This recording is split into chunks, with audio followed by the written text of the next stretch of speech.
It's Newcastle versus Nottingham Forest at St James's Park this Sunday. But are the Toon Army too focused on the cup? Our mentality, is it fading away because we're too focused on the League Cup and on the final?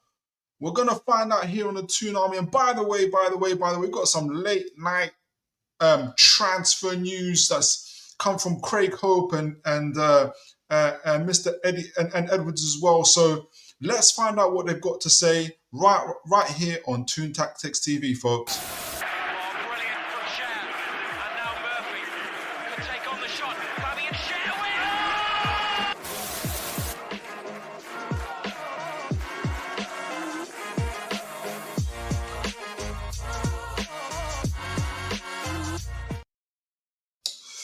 All right. Good evening. Good day wherever you guys are. I know that we've got a few people listening sometimes from America, from Australia and places like that. It is a real blessing to be able to join you guys on the evening. And apologies I'm late, but I had everything ready for this show tonight. I was going to talk about, before we had this in the last hour or so, this kind of exclusives from Craig Hope on, Newcastle essentially wrapping up the deal for James Trafford, which I'm super happy about. Let me know what you guys' thoughts are on that. But also, talking about the Botman injuries, talking about, kind of him being away for another week or so, talking about various other things. And so I'm like, okay, I have to include that in the show. But then Luke Edwards said, "Hold my beer, Craig," and he comes out with a Newcastle's comprehensive transfer plan blueprint for this summer, where he talks about the phase 1 approach, phase 2 approach, phase 3 approach, and stuff like that. We're going to talk a little bit about on the show, which I'd like to say for Marshall, we've been talking about this for a few weeks now, so it's good to see that, again, we're somewhere in the ballpark of what's going on for Toon Army. So I was having to read these articles, and I'm seeing the time go, and I'm like, okay, this is... I've tried to squeeze it in, as well as a bit of the match preview, a little bit of the match review for the Man City game, though I'm not looking forward to very much, but we're going to get into all of that stuff. And on top of all of that stuff, all the stuff that, I like my PowerPoint presentations and putting the team up and stuff like that. That file went missing. So I had to do some last minute shenanigans and put it all together. But the main thing, we are all here together. So for tonight's show, we are gonna go over those. We're gonna do a brief overview of in particular Craig Hope's article, Luke Edwards' article. We're going to look at Luke Edwards' article, Craig Hope's article on X. I haven't got access to the Daily Mail stuff, but we'll look at the summary of Luke Edwards' article, because obviously it is behind the paywall and everything else like that. But I'll read the conclusion, the summary, which sums it all up, and I'll kind of talk about what it was said at the beginning as well. A lot of the stuff that we were talking about before for Newcastle United, which is good for us to be as close to the truth as possible. But we've got a few comments already in the chat. Mighty Mag, you know what I love about you, Mighty Mag, and what I really love when people do it in the comments, especially before I start the show. I can already see people's comments in the comment box. It doesn't happen often, but it's great to see. It's super encouraging. And Mighty Mag, you are incredible. You said so. Let's put you up on the screen. All right. So evening, Philip. Evening to you, sir. Hope you are well, pal. I am living life to the full. Thank you very, very much. Always look forward to your shows, and smash the like button. Smash the like buttons, people. And Mighty Mag, that means a lot coming from you, sir. I'm glad you are enjoying the show. Mighty Mag, Philip, Trafford isn't the same league as my favorite Manchester City. You know what it is, Mighty Mag? You know what it is? Another thing I know is that you are an open-minded man. So when you see Trafford coming to Newcastle and he's performing well and he's doing all the things, he's saving us, he's pulling off worldies in terms of saving them. He's being that exceptional super keeper that we need. He's he's doing toe dancing on the ball. He's just being a good performer, being a good goalkeeper. I know that you will warm to him and you will never mention the name Mamashashvili again. So yeah, but speaking of James Trafford, speaking of all incomings and stuff like that. Let's kick off with that. Actually, let's kick off with that. So let me show what's on my where do I start? There's been so much news. Even the newspaper, even Mark Douglas came up with he came up with a piece on Dean Huijsen, basically saying, yeah, Newcastle, like Chelsea, like PSG, and a few other big clubs are looking to trigger his release clause. He does have a £50 million release clause, which Fabrizio Romano has been campaigning to let everybody else know. Hey, everybody, listen. Dean Huijsen has a £50 million release clause. He has a £50 million release clause. He has a £50 million release clause. So everybody now knows that Dean Huijsen has a £50 million release clause. You guys can see where I'm heading to with this, right? Some bit of promotion from Fabrizio Romano there. And I think Newcastle's name was also mentioned in that, in terms of, hey, Newcastle are phoning constantly. I remember that in big, bold writing. Newcastle are phoning constantly, phoning Bournemouth constantly to find out about, where, getting updates on where Huijsen is at with his deal and all of this stuff. I'm like, how many times do they need to call him? Like, I don't understand. So, excellent promotion from Mr. Fabrizio Romano, which I don't like to do this, but it almost straight away puts me off and says, he's probably not coming to Newcastle. He's probably not going to come to Newcastle just because of that, even though I really like the player. So, but we were speaking about James Trafford, and look, Craig Hope released this about 5 hours ago, and I was okay, fine. Like I said, I was actually going to do a piece I was going to do a full player profile on Marcus Tavernier. And you guys might be thinking, Marcus Tavernier?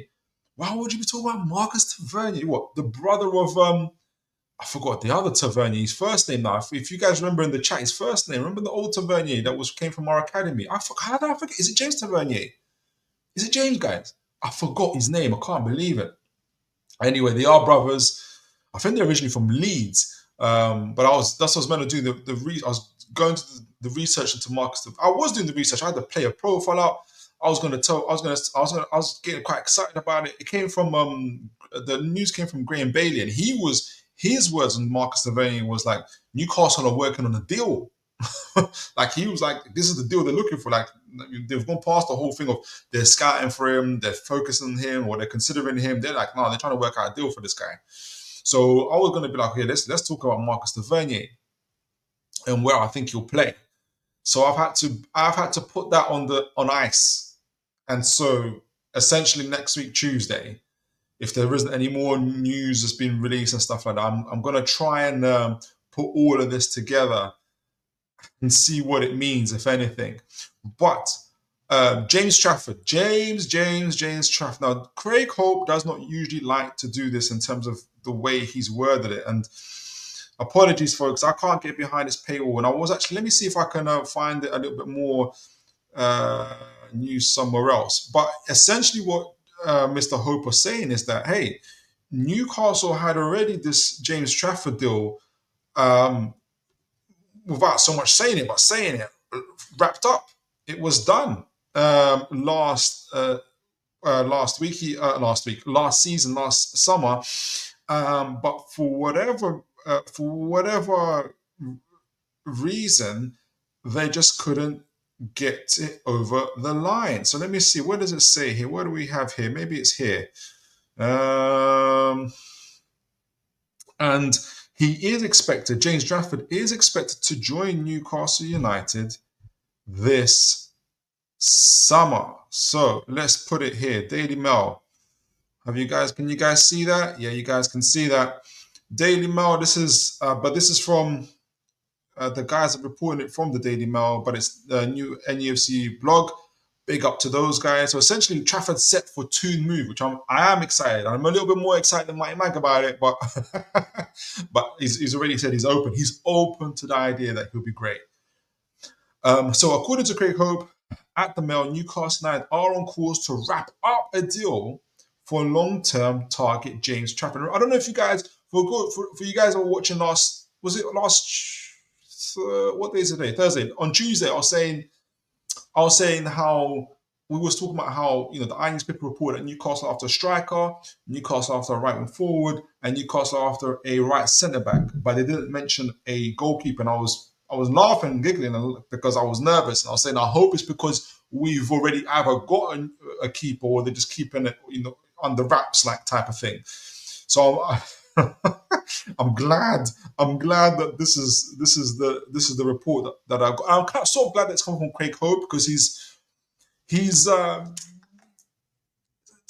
the only journalist, but like even David Ornstein type of guys where, and I've learned this from Terry at the Football Terrace, where sometimes a deal can actually be wrapped up, but anything can go wrong. So the journalists will say, for instance, that it's close to completion rather than it saying it's completed type of thing, because they're worried if something goes wrong, then the fans come after them and say, look, you're a fraud. You said it was going to be done. But at some point, the deal was going to be done. Right. So, according to Craig Hope at the Mail, Newcastle United are on course to wrap a deal for long-term target James Trafford, which is excellent news. After serious interest from Newcastle United over the summer and a 16 million bid, he reports that the Burnley stoppers proposed switch to Newcastle is now expected to be, see the wording again, expected to be completed without any hitches. So it's like 95% guys, but he's leaving a little crack open just in case. But what you're getting from it is like it's done. It's done. It's going to take something incredible to happen for it not to be done. At the end of 24-25 season, Hope states that sources have expressed extreme confidence in the deal going ahead, with Trafford set on a move to Tyneside after previously agreeing to join Eddie Howe's side last summer as Nick Pope's long-term replacement. It is believed the fee this summer would be higher than the 16 million, which probably makes sense, offered last year because we've got better PSR now. But that should not be a problem with the player due to sign whether Burnley come currently third in the Premiership win promotion back to the Premier League or not. Trafford is currently on an incredible run of 11 games without conceding a goal. Mighty Mag, can you hear that? 11 games without conceding a goal for the Claret, with that period featuring 2 penalty saves against Sunderland last month. So Trafford isn't the only goalkeeper set to sign on Tyneside. Okay, I didn't remember hearing this part. Listen up, guys. Trafford. So this is new for me. Trafford isn't the only goalkeeper set to sign on Tyneside, with Hope reporting that Newcastle have won the race. Oh wow! To sign Leyton Orient's Lucas Flack. Interesting. That gives me someone to look up and research for our next show. The highly rated stopper recently played for Newcastle at the Highland Club. Okay, so he's already with us. Hosted at Arsenal's academy. Oh, he must be academy player. Base, and was named goalkeeper of the tournament as the young Magpies went on to win the tournament. Featuring Toulouse, Arsenal, Avispa, Fukuoka, Blackburn, and Hertha Berlin. Flack currently plays under 14. He's 14. I was getting really excited. Leveland is very much one of the future, very much. But it's believed Newcastle beat a number of Premier League rivals to its signature, showing a commitment to recruiting top domestic talent of all age groups. So, guys, what do you make of that? James Trafford is obviously, we've done a little profile review of him before. We're happy to do it again. Essentially, for those that don't remember, he stands out. In fact, let me bring him up. So on my transferwindow.com thingy majiggy. So what I do remember, he stands at 6'6", so he's massive. He looks like he's a specimen of a guy. Stands at 6'6". Exceptional. Obviously, he won the under 21s World European tournament, England tournament with England, together with Anthony Gordon, obviously saving penalties as well. I think it was in the final there. And he's an exceptional ball-playing goalkeeper. And this is why we've gone for him. We've talked about it before. I don't know if you guys saw the goalkeeper program we did with Matt Trafford, Lucas Chevalier, with, I forgot it was a Polish keeper, and a fourth goalkeeper, couldn't remember his name.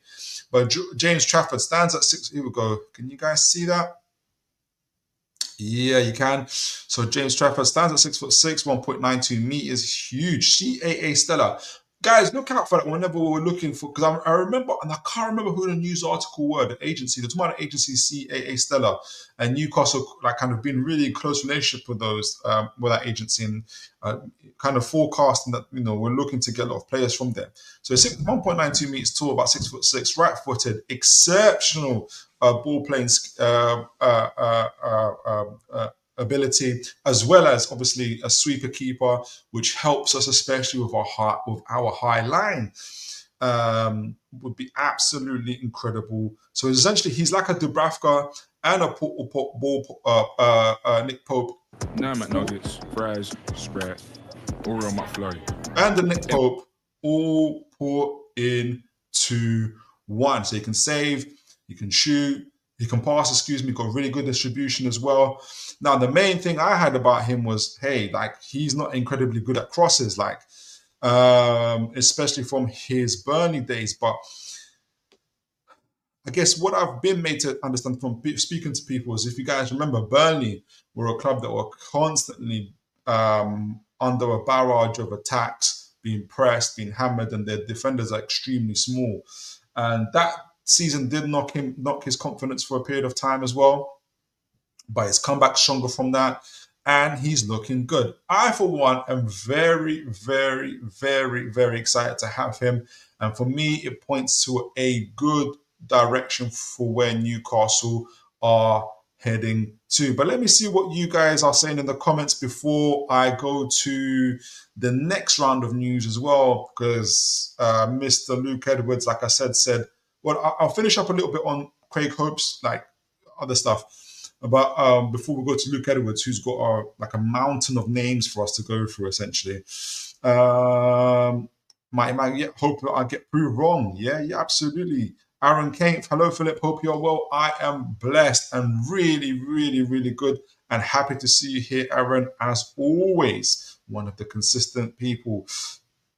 Excuse me, Adrian Pickett, good to see you. Is Mamash really good enough with his feet, though? Well, exactly, and that's the question. I don't think he's as good as... I don't think he's as good as Alisson, so I don't know why Liverpool are doing this. I don't think he's as good as Trafford, in my opinion. It's not something that he is famed for. It's an interesting move from Liverpool. Their recruitment has been outstanding so far, so I'm sure they know what they're doing.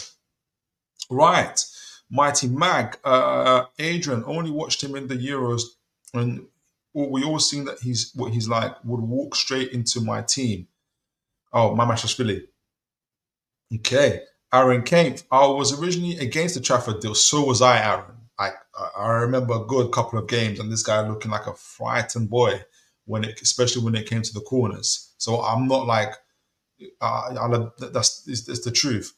And preferred a more established option, but the more I've seen him, the more I'm convinced. Like me, he's going to be a great signing, an upgrade on Dubravka and Pope. Exactly. And I'm hoping he can also be our needle mover. I expect that he will be. Mighty Mag, more than 16 million from last summer, gets worse. I'll bet you any money it's going to be well worth it. Aaron Kane, perhaps we can include a swap deal for one of Pope or Vladic Harmas. We need to sell our existing 50 Goalkeepers. I hope it's Vladi Karmas. That's good thinking there, Aaron. I hope it's Vladi Karmas. I hope we keep Pope and Dubravka. That'll be some really good, solid. We were talking about before, obviously, in our squad building, but that'll be really, really a solid core of goalkeepers to keep. Aaron and throw target in as good measure. Sophie B, good to see you. Good evening. I hope you're well, Sophie B. Hey Philip. Hey Sophie. Philip just joined. What have I missed? Well, I was saying to the guys, I had the show planned out. I was going to talk about a possible transfer for Marcus Tavernier that was reported by Graham to Bailey. I was going to give a profile on him, as well as did the preview for the Nottingham Forest game. But we had these last minute transfer news and releases from Craig Hope about essentially the James Trafford deal being tied up, and he's going to be our goalkeeper. Essentially, he's going to come in this summer. And then Mr. Luke Edwards said, "Hold my beer," and he's given us like an avalanche of names that our Newcastle are looking at as well. So we're going to discuss that in a moment. So I've had to like totally change the first half of my show, put it that way. Yeah, thank you. Exactly. We're starting about Mighty Mag. And Sophie B, doesn't Trafford have like 12 clean sheets in a row or something? Exactly. He's got 11. Close. You're off by one, Sophie, but maybe you're prophesying there for him. Yes, he has 11. He has 11 clean sheets in a row. He's been having a phenomenal season. Right, so going back to a little bit more on the, let me see, make sure you guys can see it, from Craig Hope. Obviously, we'll talk about the Leighton Orient Stars, 14 years old. The way they worded it, he's not going to say 14-year-old because nobody's going to read it. Sven Botman concerned, so Sven Botman's not going to be in this game coming up for Forest. They're going to wait another week, essentially. Again, they're talking about his knee.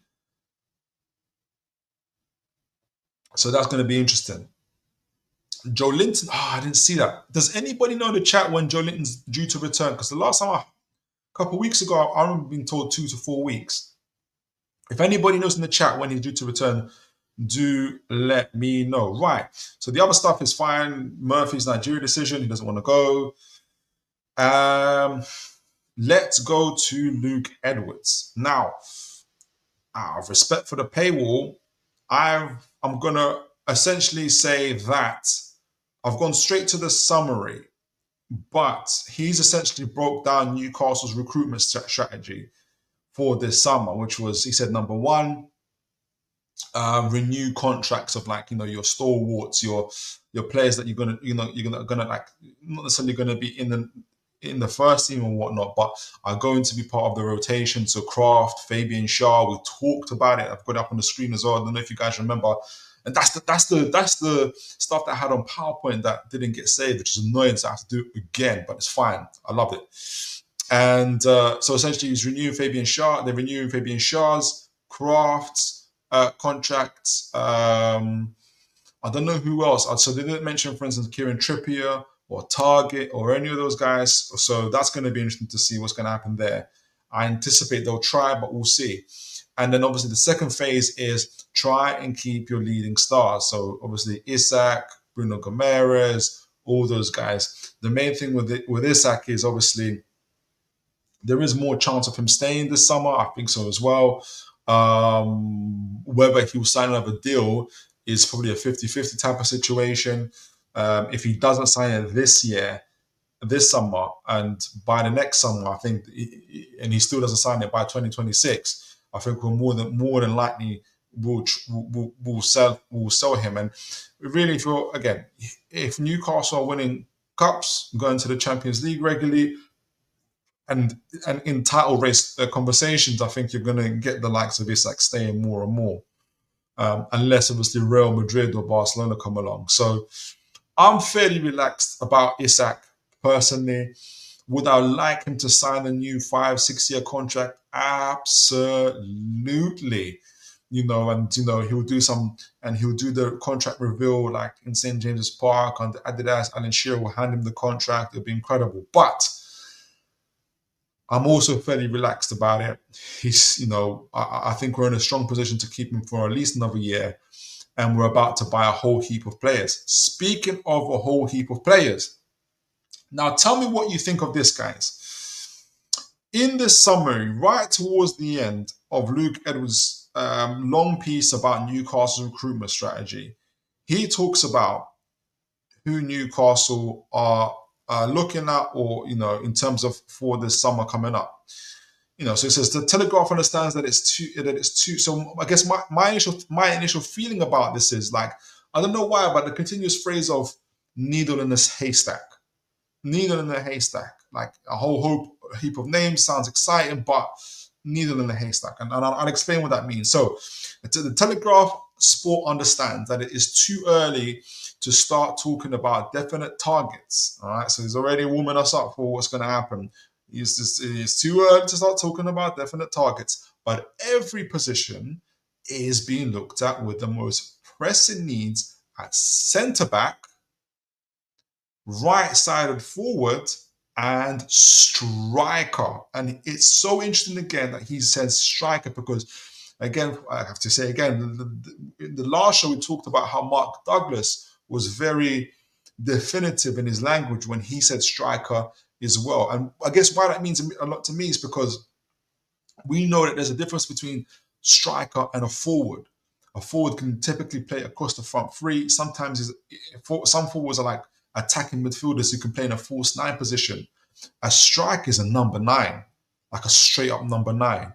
Isak, Haaland, and then obviously a little bit level down in terms of João Pedro's, your Hugo Ekatiké's, who I keep on talking about recently. Just straight up strikers. Your number 9, Callum Wilson, right? These guys aren't attacking midfielders. These guys are strikers, right?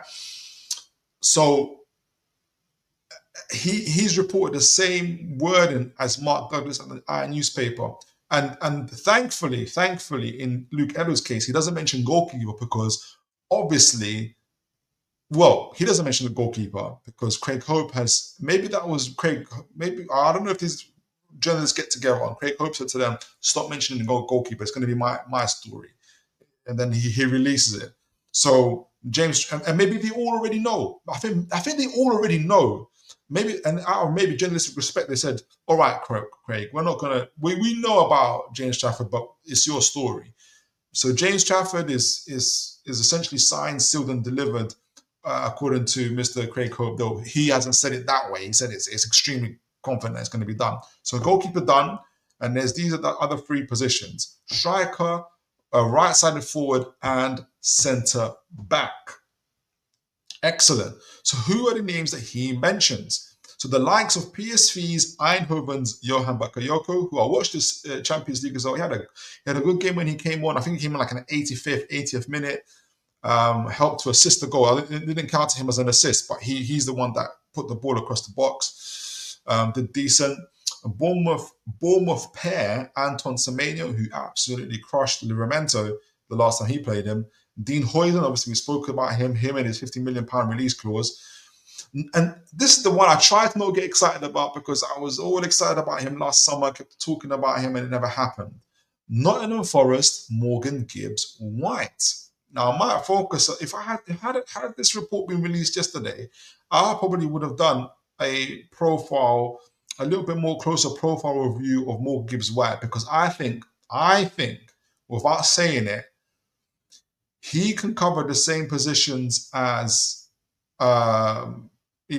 as obviously a Sean Longstaff, but across the middle 3, and he's more of an attacking midfielder who can come off the left, who can go to the left, obviously where Barnes plays, although he's not a left wing forward or a right wing forward by design. He's very much a central midfielder, attacking midfielder. I have to read up on him again, but I just remember him being able to play in multiple positions. So we have that, as well as a number 6. He can play the number 6 really, really well as well. So you've got that rotational aspect of him. Anyway, Morgan's White, Lille's Jonathan David, who I don't think is coming to Newcastle United. I think I'm a Barcelona, or I saw some of our well-known kind of guys who are in the know essentially saying that he's probably going to go to Inter. But fine.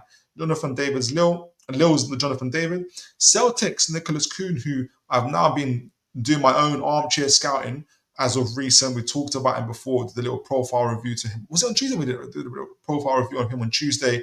I watched him in a Celtic game against Bayern Munich yesterday. They were so unlucky to go out. They played super well, and he scored a goal. Cool, calm finish. Like I do like Nicholas. I do like Nicholas a lot. Southampton's Tyler Diblin, I like a little bit less. I know people really like him, and I like his profile, but I don't know. There's something about him that just says to me, what's the word?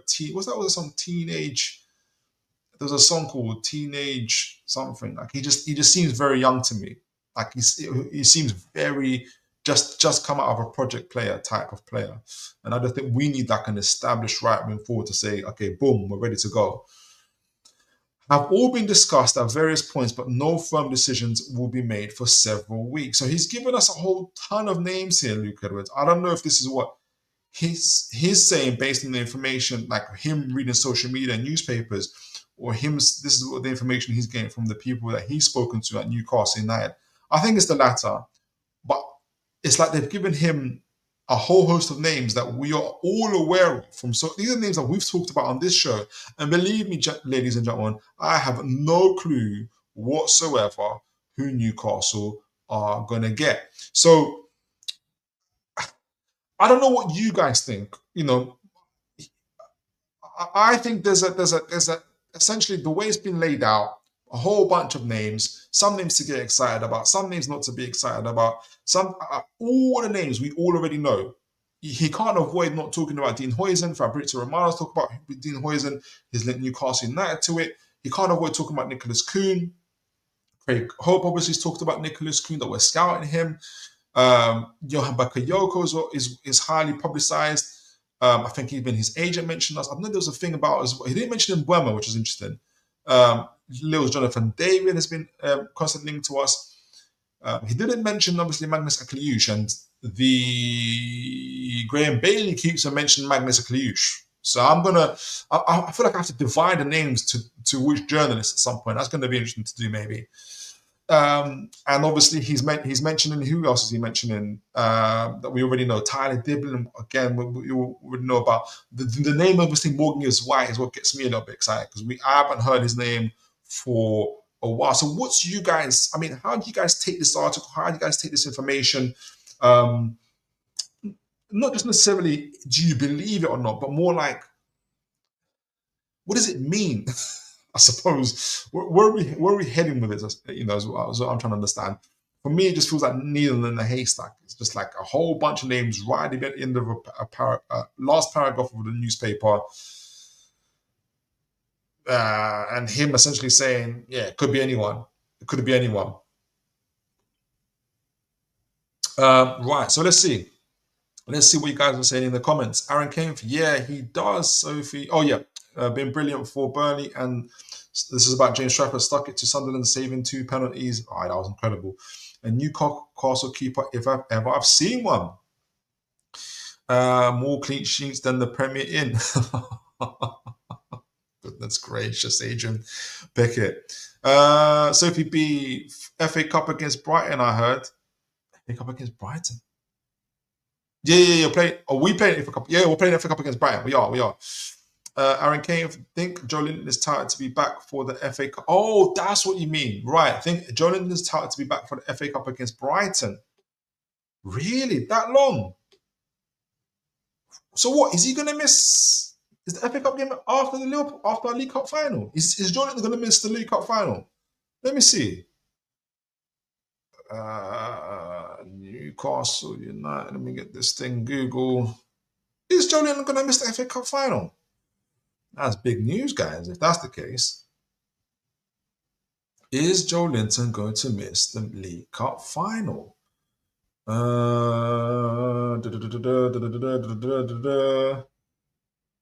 Where are we here? Where's Newcastle? Okay, Brighton, 2nd of March. Oh, no, he's not. 16th of March is the final. So Eddie Howe's been clever. I think he's been clever. He's keeping Botman and Joe Linton. I think they're about probably 70, 80, 90%. And he's saying, let's win this Forest game. We can do it. Hopefully we win. We can do the next couple of games without them. Yeah, it doesn't need Joelinton back for the Liverpool game. It's going to be high intensity. Okay, I think I can see where he's stick him on for the Brighton game, first home game at home. Probably see Botman for that game. Actually, I wouldn't be surprised if you see Botman and Joelinton back for the Brighton game, and hopefully we win that game, progress to the 6th round. Hopefully, and then obviously West Ham away, we owe them 1, so we can get that bit of momentum and into the League Cup final. Maybe that's the story, guys. Maybe that's where we're heading. Right, so let's see. Before we go into, before we go into the match preview. Spurs Kings, big up to you guys. Good to see you guys. If you guys if you guys aren't aware, every Tuesday, usually 9:30, 10 p.m. Usually 10 p.m. I go on the Spurs Kings Rivals show. I get to represent Newcastle United. I've been given the privilege to be a host there as well. So we talk of Liverpool fans, Man United fans, Arsenal fans, obviously Spurs fans as well. Talk all things Rivals, talk all things Premier League, where we're at, what we're doing. So, guys, if you're ever free on a Tuesday, please. No, is it Tuesday? Oh, come on, no, Tuesday's my day. Wednesday, yesterday. So every Wednesday, 10 p.m. Spurs King TV. Make sure you guys join us on the Spurs Kings TV. So if you be, please get me Bakayoko to Newcastle. What a talent! Oh, okay, great. Who do you rate more, Sophie? Bakayoko or Nicholas Kuhn? Let me know. Welcome Spurs Kings TV. Absolutely. Jonathan David was reported to want 350k a week. Yeah, there. The moment I hear anything about above, especially for these guys above 120 or something, I'm like, yeah, we're not buying him. He's not coming. I don't know what you're talking about, Aaron Cave. I don't know what you're talking about, Philip. Apparently, Liverpool are going to do a swap deal for Nunes, and this say, oh goodness. I've seen a lot of conversations. But look, Liverpool are heading for a big summer. They haven't spent any money. And I wouldn't be surprised if an approach is made. I don't know if they're gonna. I think if they think they're gonna give us Nunes, they're in for a shock. We'd want more money straight up, but again, I hope we reject it. Ha, Aaron! What? That was funny stuff. Sophie B. All right, Spurs Kings have a great. Excuse me, Spurs Kings. Great to see you guys. Smashing. Always enjoyable seeing them better than Bartra. Yeah, exactly. If Wilson's away makes sense. Number 10. Right, Sophie B. Get me back. So Sophie B says, get me Bakayoko, Huijsen, Trafford, and a midfielder and a striker project, Liam Delap, etc. That's not a bad lineup, Sophie. Not a bad lineup. Consistent Magpies, good to see you, sir. I hope you are well. And Oliver Simon Jordan, good to see you. Diblin gets homesick. He ain't got, yeah, exactly. I think that's what it is. It's that story. Oliver Simon Jordan. That's got me like, yeah. There's something with that. There's something with that. Gonna read a few more and then we'll get on to the match preview. We'll get on to the match preview. I haven't allowed myself to let these transfer news and everything marinate type of thing. But the main thing I am really happy about is about this James Trafford deal. This gives us a good base, in my opinion, for this summer coming up. Sophie B, I think there will be a few players brought in the summer, but a lot more younger talents than established players. Okay, so you got the profile there, Sophie. Appreciate that. It's before the cup final. It is, thankfully. It is. We play Brighton before the final. Good. Yes. Hopefully we're in, the 6th round. Hopefully we would have beat Forest as well. Hopefully we're still running for the Champions League. Barnes and Wilson are still fit. Joelinton comes back in. Who's the other guys we're looking for? Joelinton, Botman will come back in, and we're ready. We're stacked for that final. Ah, come on. We can win it. Aaron Kane, Diblin screams over a call. Diblin screams over a Cole Palmer signing before he explodes. Okay. They do have that similar profile. He's got an arrogance about him, like Anthony Gordon. I see how favoring him. And you know how that does do mentor these guys and work with them really well. I think Tottenham are after Diblin as well. A few teams are after him. But if he went to Chelsea and he got homesick at Chelsea, what's he going to do at Newcastle? Right? That's my initial. I can't get Aaron. I just can't get that story out of my mind. I can't get that story out of my mind. People will say he was a teenager, he was young, but I don't know. I don't know. Maybe. I think if I was Dibbling, out of all the managers who I want to see me, and maybe I get heavy bias, Newcastle fan I am, isn't it?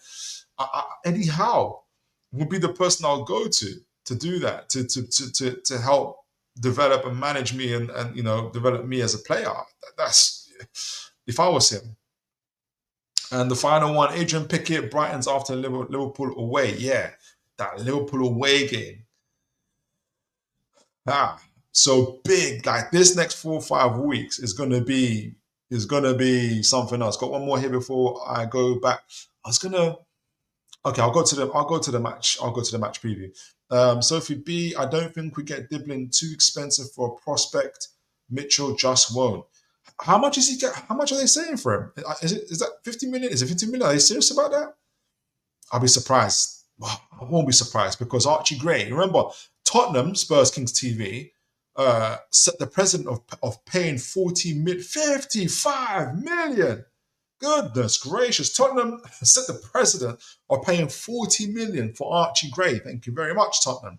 Now every 18, 17-year-old is now the starting point is 30, 40 million. And the thing with Dibbling is that he's already prem proven before Archie Gray was bought. It's just insane. So that's where we're at. Yeah. I, I'm not the thing about being homesick and everything else is grinding me, and I'm not with the thing. But there's a part of me that is hearing what Aaron came from saying is that there is something I can't deny. There's something about that boy, like in terms of like his skill, his ability. He has in terms of that, and that's a good assessment about. He looks like what Cole Palmer was before that breakthrough season, and I think that's why people are looking to pay that 50, 55 million.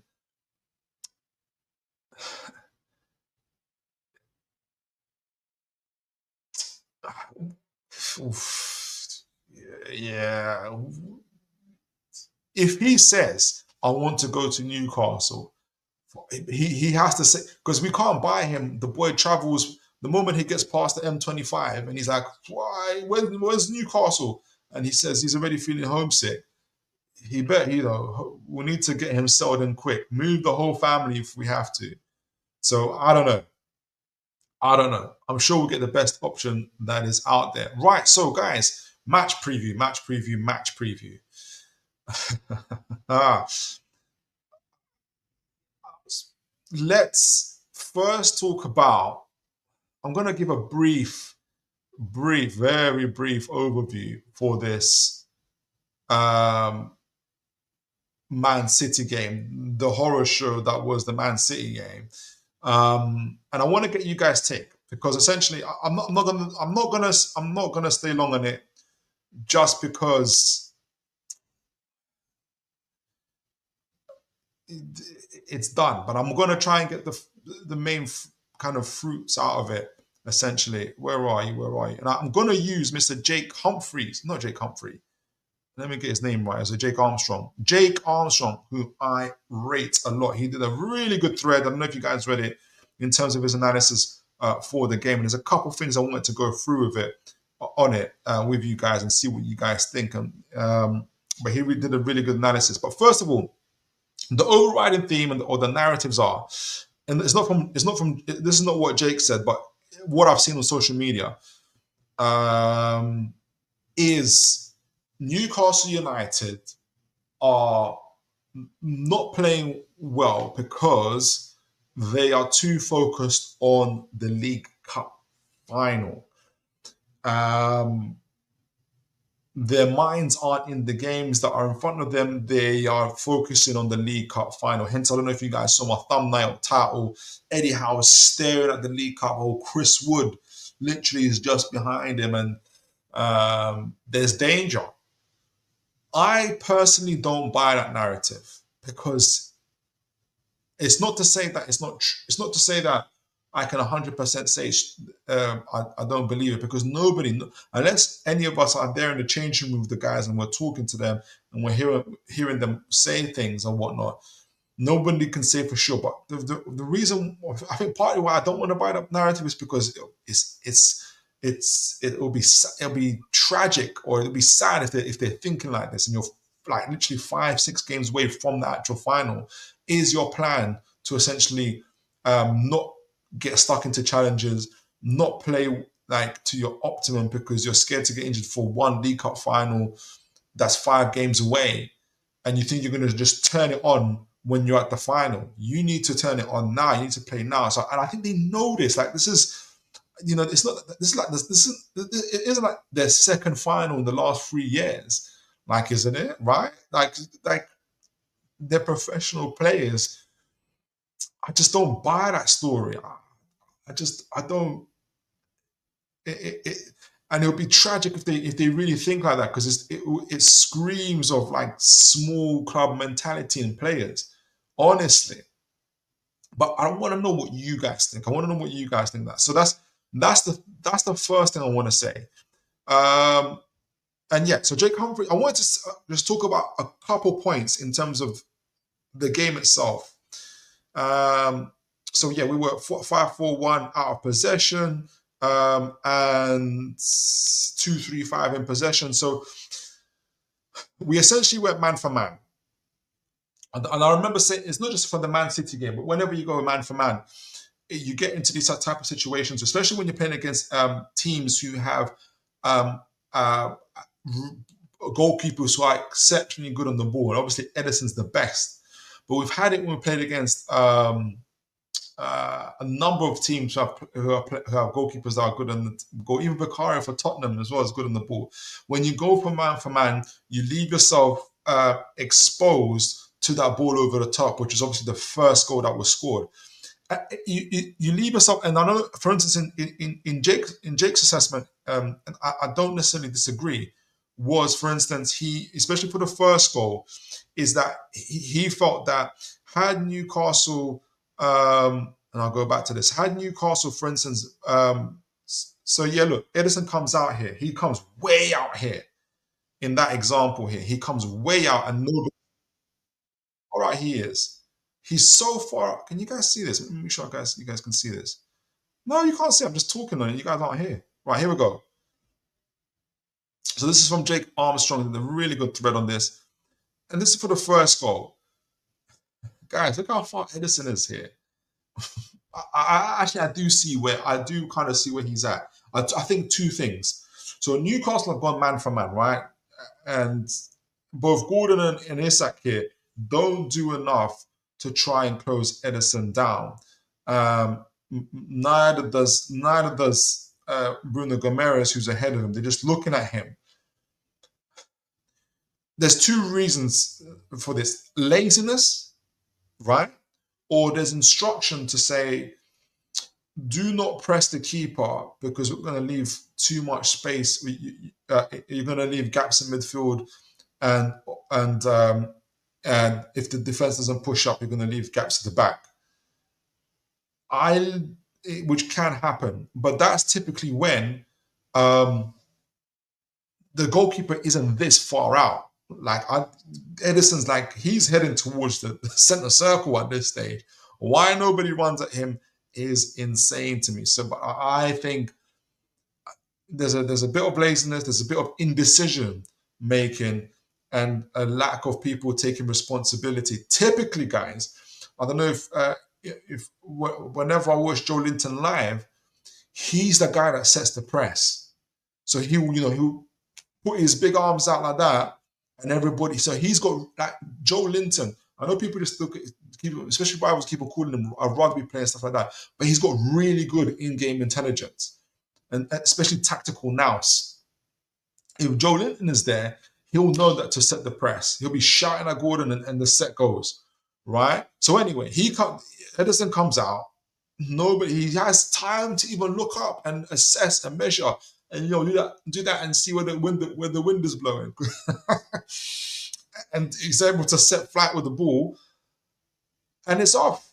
Like, they wouldn't do enough to block. If you noticed, I want to see even cut it off here. Now we know what we're going to see. We're going to see the ball go. We're going to see the ball fly over. We're going to see Trippier make the mistake of going for the ball, miss it, and obviously it bounces over his head. And in that after the first bounce, Marmoush guides it over to Dubravka said. There's a couple of things I want to talk about there. But I want you to notice this first. In this sequence, right, we've got 6 Newcastle players there in that centre bit. I don't mind this. This is a good press. If Trippier is goal side, meaning he's closest to the keeper, he's closer to the goal than he is, because obviously he's ahead of Marmoush fully, so he's not goal side. But if he is goal side, one of two things happen, right? For Marmoush, there isn't really that need to chase the ball because either Kieran Trippier is going to collect it and pass it back into that danger zone where there's about 6 Newcastle players outnumbering five Man City players, or the ball bounces to Dubravka, who feels more safer to come out because Kieran Trippier is there. This is why we'll miss Nick Pope, who's an excellent super keeper. I understand that Dubravka is really good with his feet, but he's not a very good super keeper in my opinion, right? So the actual tactical setup, I don't mind, had these individual mistakes not been made. A number of individual mistakes. Obviously, Isak and Gordon, and I think a bit of Bruno, but I think mainly Isak and Gordon don't do enough to press him. And it was absolutely criminal they allowed him to come out that far. Though I think part of the instruction was the instruction was you don't necessarily need to press Ederson because we leave ourselves exposed. But I don't think Eddie Howe meant don't press him when I think Eddie Howe meant, if Edison's got the ball in his box, leave him alone. But he didn't expect Ederson to go out that far out his box, and you need to give him this time to look up and pass the ball, right? So they made that mistake. Kieran Trippier, if he stays goal side, he'll be able to collect that ball a lot more easier, and then all he has to do is pass it slap back into that centre of that midfield where you've already got Bruno, you've already got Tonali, you've already got Willock, you've got Gordon, you've got Murphy, you've got Isak in that centre part of the midfield, and the whole picture of that changes. That doesn't happen. You can see here, for whatever reason, Trippier is not goal side. He goes to challenge Marmoush fully, and this is what happens. And obviously, we know that the goal goes in. So that's the first thing I want to mention. And obviously, that's the thing that took. Then obviously, two goals came. They scored 3 goals in the space of 14 minutes, and they took the game right from after us. And again, here obviously, Marmoush fully does really, really well in terms of surprises them all by cutting back really quickly. He was like really world-class defending there, and he scores the goal there. Not too much you can do there, but obviously it goes 2-0, and Lewis Hall here one-on-one with Savinho gets cooked. And the one thing I was a little bit disappointed about was someone wasn't tracking the Marmoush. So there's about 4 players in that box, and nobody for the the cutback is coming, and nobody tracks down Savinho. It's way too easy. I think Bruno Gomes was behind him and didn't do enough to chase him down, which was annoying. So essentially what I'm saying is I feel as though that there was a tactical error made by Howe in terms of maybe how he set the team out. I kind of see where he was coming from with it in terms of going man to man. But for whatever reason, execution of it, the players didn't do enough to execute it. We could have still lost the game possibly, but the execution of that plan, they didn't fulfill it. They weren't. They didn't show the aggression, the effort that was needed to make it happen. I don't believe, from my point of view, it's because they're thinking of the League Cup final. Oh, I don't know what they're thinking, right? Nobody does, but I don't believe it's because of that, in my opinion. But let me know what you guys think before I head into analysing our opponents, Nottingham Forest. So let me see what you guys are saying in the chat. I predict that we'd win the game 3-1. But we're all thinking, man, look what Real Madrid. I know we're not Real Madrid, but they exposed that weak midfield that they have at the moment. And you're thinking Tonali, Bruno, not Jolinton, Willock, we're going to outrun them. And we should have outrun them. I think that was the plan, especially with Willock there. But we gave them half a yard, and it was just too much. So let's see what you guys are saying in the comments. Mighty Mag, anyone got a figure of our transfer budget? It wasn't said in the newspapers. Me personally, in my own magic maths, for those that have watched the show, I think Newcastle are going to spend about 133 million in this transfer window. This is me. This is Philip's magic maths, right? That I did, and probably bringing 4 players with 4 going out.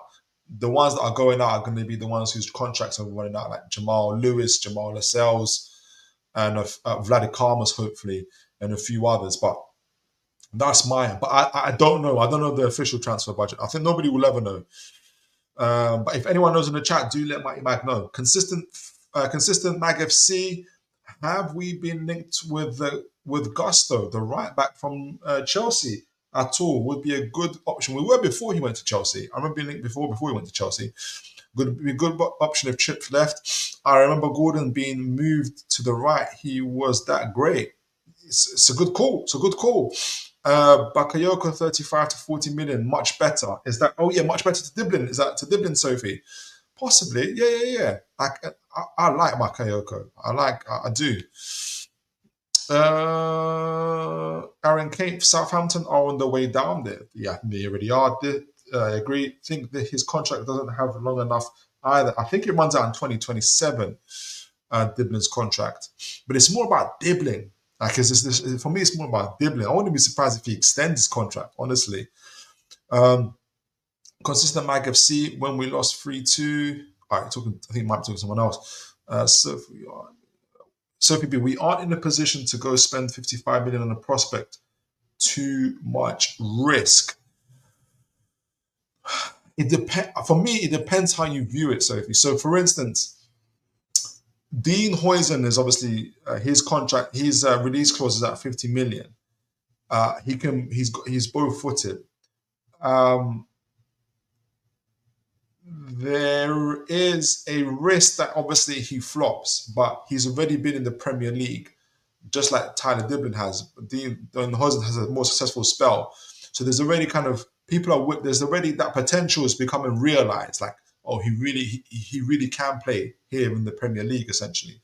So it's seen as less of a risk, if that makes sense. And with his age, if he's already playing like this at 18, 19, Dean Huijsen, and Tyler Diblin to a lesser extent, well, then what can he be when he's 22 and before he's 24, where he hasn't even hit his peak? So there's a potential that they could make a lot of money if you're going to sell him on, for instance, or if you keep him at the club. That caliber of player is increasingly good to have. So the longer he stays and obviously does well, that risk becomes a lot lower.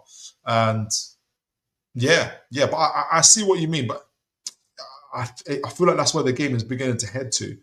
Mike FC Man City game, it's one to forget. We've had a couple this season to forget. I agree with you, Mighty Mike. Sophie B, please don't bring up that game. It is the single worst performance. Yeah, I know. I didn't want to stick on it too long. Aaron Cave, that Man City performance was one of the worst performances under Howe, reminiscent of Brucey. Oh, don't wear the Brucey days. We gave up after the first whistle. Goodness me. Whenever we play bad, that name gets mentioned. Guys, remember Crystal Palace away this season? Probably both the Fulham games that we played this season. That wasn't good. Bournemouth at home. We've had some howlers this season, guys. We have had some howlers. I was going to start high like a wolf. Honestly, we've had some terrible, terrible games. Sophie B, I agree a little bit, but also the long ball over the top is absolutely devastating for us. Over the top for the first, I think completely threw all the players off, and we didn't know whether to press on. And that indecision came, and it's like they froze. So for me, Sophie, that explanation, for me, I would rather I accept that explanation more than, oh, they're thinking about the League Cup.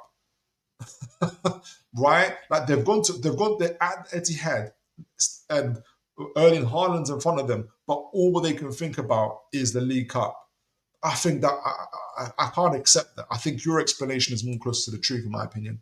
Mighty Man, Philip, please don't show us this Man City.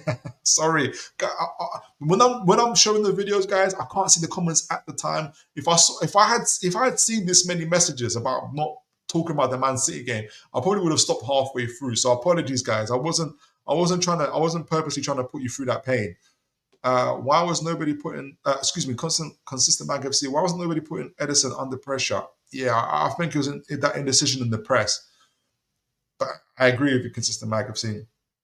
Adrian Pickett, I wonder if they try to carry the innovative pressing style cooked up for Arsenal at SGP over into the City match, but it also is bespoke. If you mean, Adrian, how Fabian Schär was pressing up against who was it? Was it Foden he was pressing against? Like he was against Declan Rice. They did try to repeat that. They did. But it didn't quite work the same. It didn't quite work the same because Arsenal don't have players that can play in behind, like a Mamouche, like an Erling Haaland. So we're a bit more, and they don't like to. So they don't like to give those balls. They don't like to make those direct balls. They prefer to try and play it out. So it worked out for us. So you're right. You're right. Mighty Mag FC, Sophie, get a vodka Red Bull down. Right. Haha, gin, or gin. Right. Adrian Pickett, hence how talks of, oh gosh, hence how talks about back to basics. I hope not. Mighty Mag FC, go on. Jordy Way. Sophie B, Pep completely outdone Howe with his tactics, simple as that far, and the players, there was no effort at all. Yeah, they give up a little bit too quickly for my liking. Aaron Kane, players look knackered. No excuse, as they played Madrid on Wednesday and our main core were rested in the cup game. And you know what I've noticed, guys, is that someone correct me if I'm wrong. When we went on that 9-game win streak, literally win streak, we were playing 3 to 4 days at the time, but quite regularly, and we're winning games. It feels like whenever we have like a week off, even to a point where players go on holiday and come back, we don't quite come back the same. So I'm beginning to think that we're better at playing 2 days a week almost. That's what my mind is beginning to think with this team.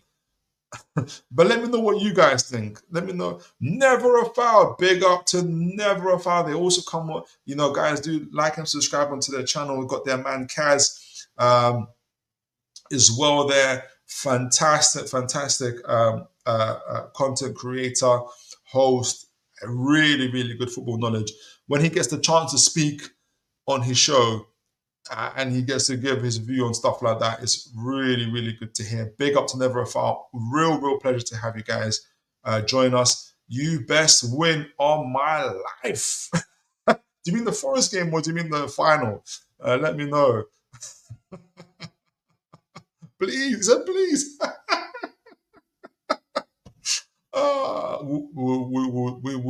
We aim to please. We aim to please. Consistent Mag of C. Hi, Never a Foul. Yeah, welcome to the guys. Welcome to Never a Foul. Right. Nottingham Forest, Nottingham Forest, Nottingham Forest. Where do we start? Where do we begin? As always, guys, I love to talk about the team first. We know all about Newcastle. Well, we know as much as we can about Newcastle United as Newcastle fans. But what about the opposition? Where are Nottingham Forest at the moment? What is happening with them? So let me share my screen.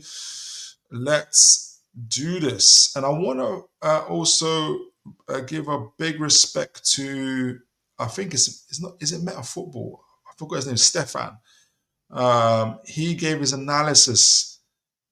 He gave a breakdown of how Forest played. I think I used it in our previous thing, but it was a really, really helpful analysis that he did. I really, really, really like it.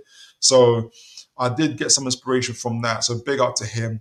And he gave a few fruits for thought there, where I think why Forest style suits Newcastle, and that's why I'm a bit more confident for this game.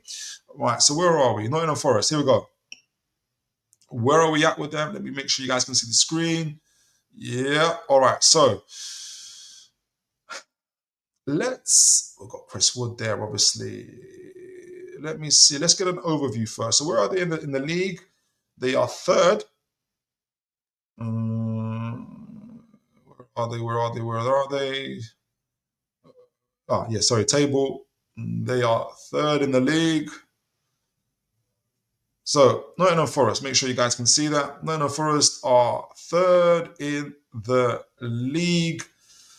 They've won 14 games this season, 5 drawn, 6 defeats. Not bad at all. 41 goals scored, 29 goals conceded.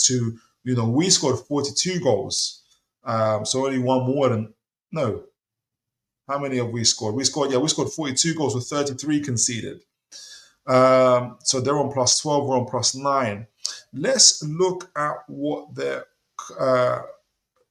current form is saying before we get into a bit of stats on them. Obviously, they're playing us next, so let's see the head-to-head. Right, so we've got, it says, Bottom was a bit late on this. They got Harvey Barnes out to late February. He's back. He was on our bench the other day. Unless something's changed, guys, that I don't know about, Harvey Barnes should be on our bench. Obviously, Jamal Lascelles is still out. Joe Linton will be out. As the good folks on this channel said, he's going to be back for the Brighton game, which is a good time to come back. And I suspect, but cannot prove, that Sven Botman might be back for that game as well. Forest obviously got Tayo Awoni currently out, and he's out of a concussion, but that appears to be the only injury they have so far. Very interesting, guys. Their form, Nottingham Forest form, is very, very interesting to look at because it's very mixed. Our own is mixed. I mean, out of the last 5 games, we've won 3. Out of our last league games, so we've played City, Fulham and Southampton. We lost both of those games and won 1 against Southampton. And you can almost not count Southampton as a victory, but it is a victory, obviously.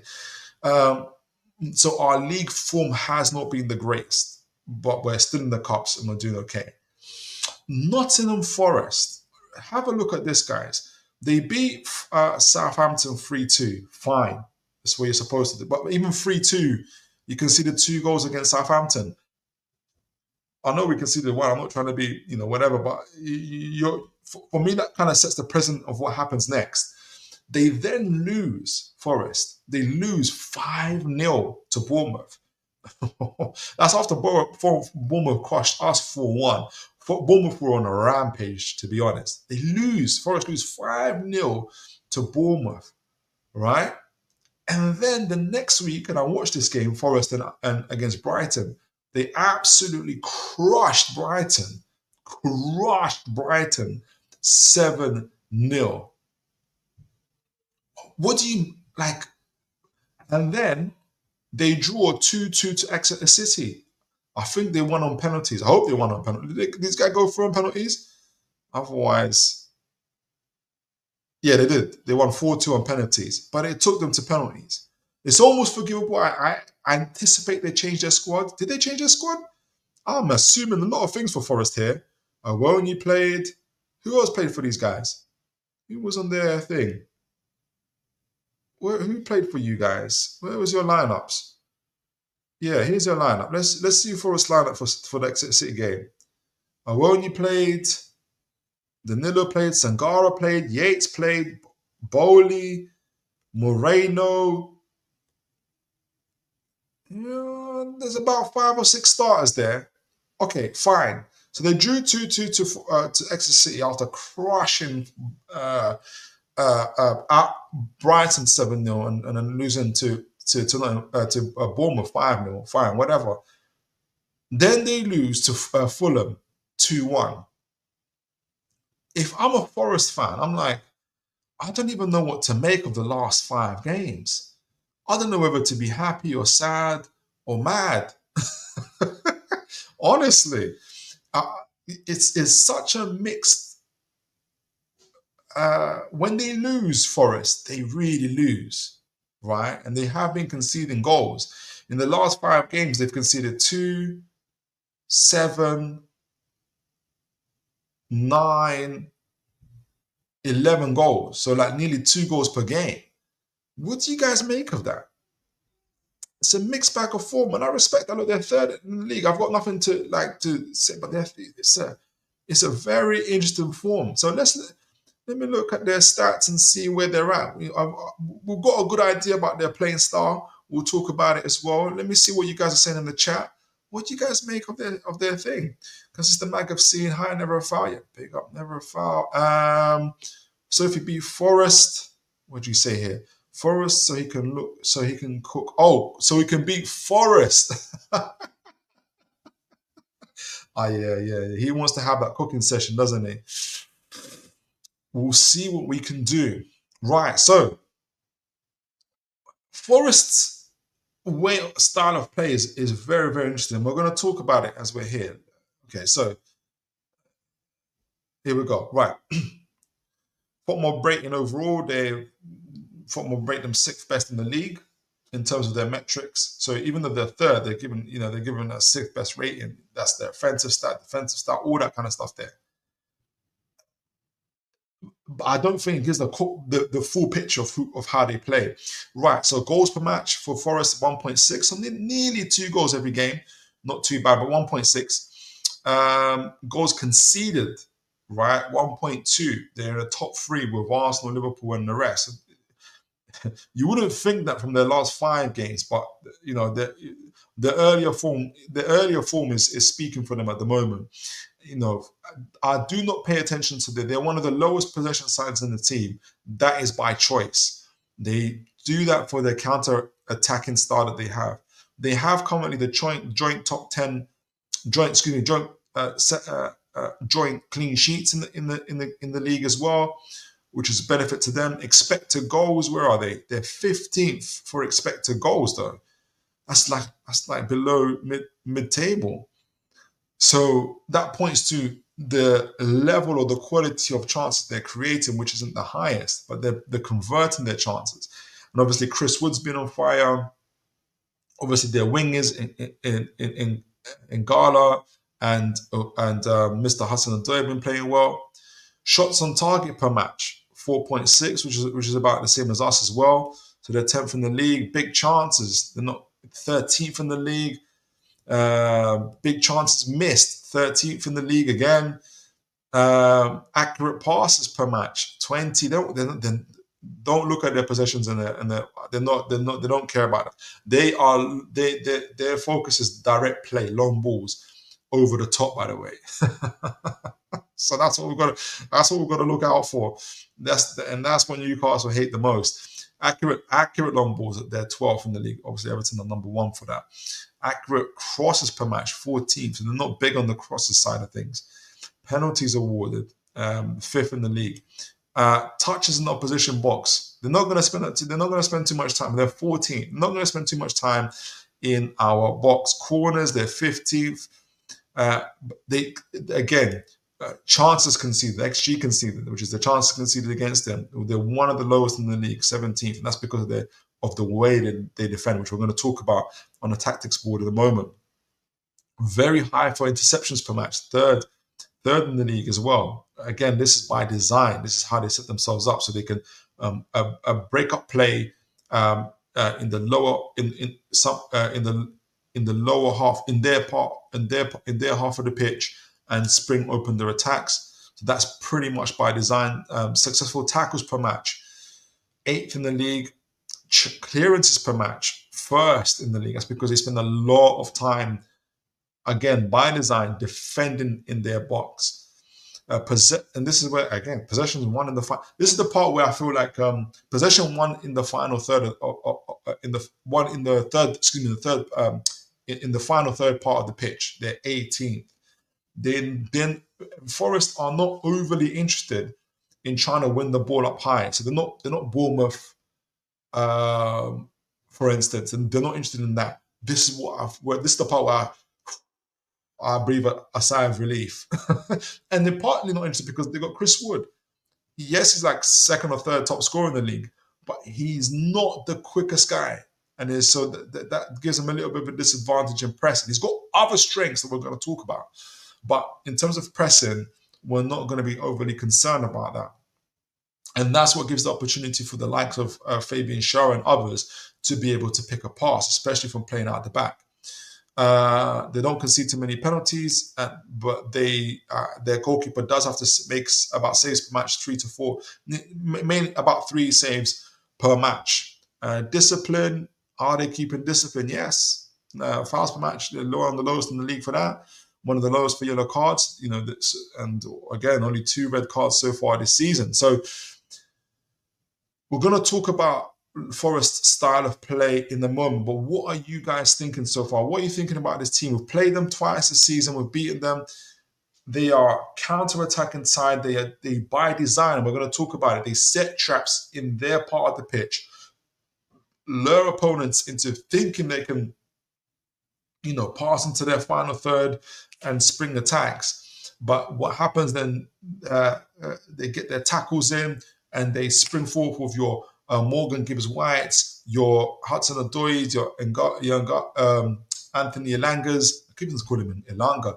Anthony Elangas and your Chris Woods and all those guys, and they hit guys on the break. There is another way of the attack as well, but it's very much a counter-pressing, winning that second ball side of the game style of play, which has proved to be very, very devastating for the opposition. But as we have seen, especially in the last 5 games for Nottingham Forest, but also against us, there is ways to be this Forest team. They've been very disciplined and very consistent. So if you be the possession and clean sheet stats are the craziest. Yeah,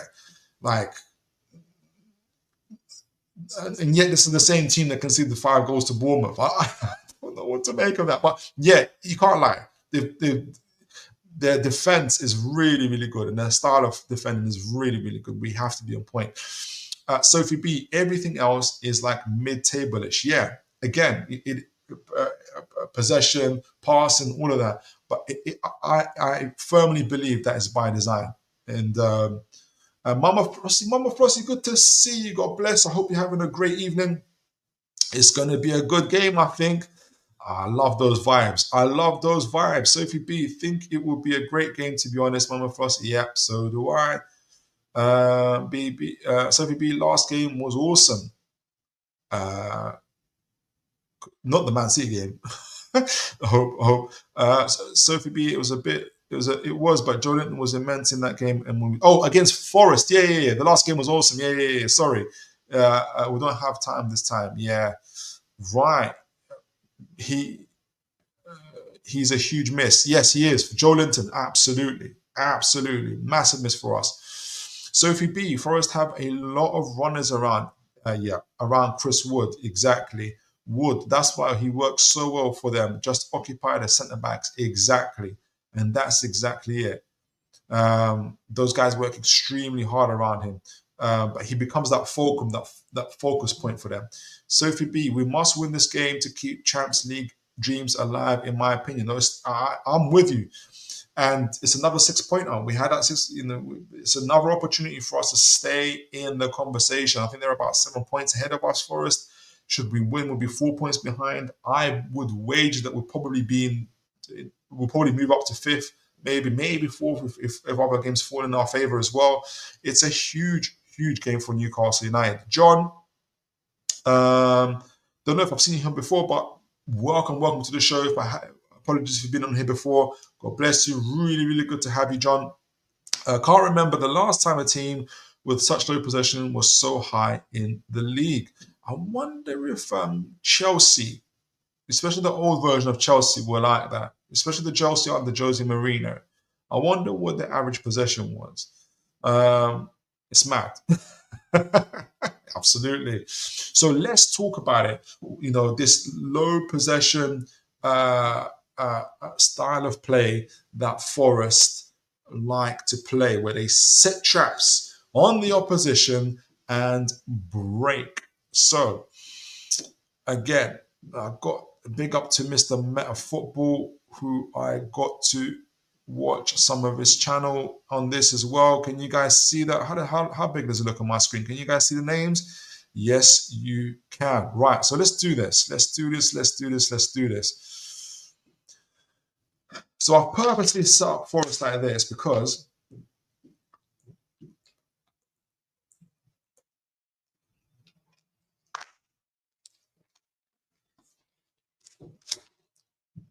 Forest like to in a lot of the phases of the game.